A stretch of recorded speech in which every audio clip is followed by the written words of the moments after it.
All right, so now we're going to go over the consumer notice. This document may be one of the most boring documents in real estate, and yet it's one of the most important ones. This document, I always tell my potential clients that it really protects you from you.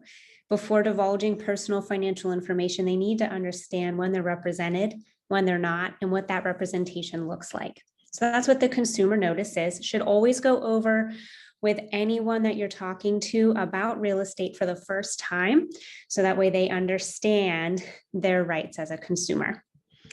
So when I go over this, I just explain, these are the various relationships you can have with a licensed realtor. For example, a seller's agent, also known as a list agent, is contracted with a seller to represent their fiduciary responsibility when selling their home. A buyer's agent is a realtor who has signed a buyer's agency contract with a buyer, and they are going to be representing the buyer's best interest, and their fiduciary responsibility is to them. By signing a buyer's agency contract, it allows you to speak openly and freely about real estate and allows you to provide opinion based on your experience and provide information that's not easily just accessible online. A dual agent is whenever the list agent or seller's agent also represents the buyer. The thing with dual agency is you can't really divulge a lot of information because you can't disclose anything that's detrimental to either party, except, of course, known material defects about the property. Designated agent is oftentimes what a list agent will do when one of their buyers want to write on a property they have listed for sale. So a list agent might say, hey, I don't like to practice dual agency because it's really difficult to represent the best interests of both parties when they both want different things, right? The seller wants the most money for their home and the buyer wants the best deal.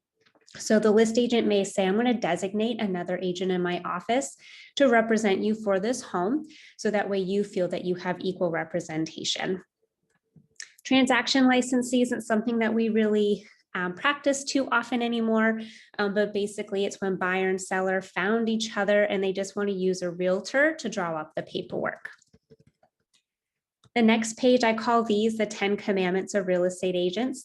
Just to pull a couple out, for example, we always need to deal honestly and in good faith. We need to disclose as soon as practical any conflicts of interest. And then, of course, we always need to advise the consumer to seek expert advice on matters that are outside our realm of expertise. So, for example, if I have a buyer that says, hey, Brittany, do you think we can knock down this wall and give this home a more open concept feel? I'm going to say, let's get a general contractor in here. This section here just says that all fees are negotiable. And then the real estate recovery fund. It's a long run-on sentence, but it's very important, and it's on almost every real estate document that your potential client is going to sign. Basically, what it means is if a consumer of real estate was wronged in a real estate transaction by a licensed realtor, maybe that licensed realtor unfortunately committed some type of fraud, and that fraud caused them financial harm, they're able to sue in civil court. If the civil court says, yes, that realtor's lie or misrepresentation cost the consumer X amount of dollars, and that consumer doesn't receive that amount of money, so if the realtor doesn't pay the judgment that is due, they can call the recovery fund, and this phone number will be, again, on almost every document they sign in real estate. The real estate recovery fund will reimburse that consumer and go after the realtor for the money that's owed, as well as take their license away for up to 5 years. So very serious, but it lets our consumers know that there's laws in place to protect them when making such a big purchase.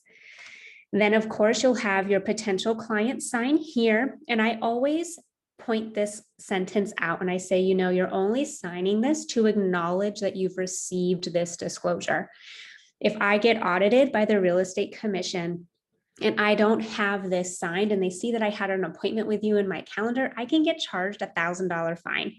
So we're going to go over this document and then you're just going to sign saying, yep, Brittany went over it. And then, of course, you need to sign and indicate your license number and date.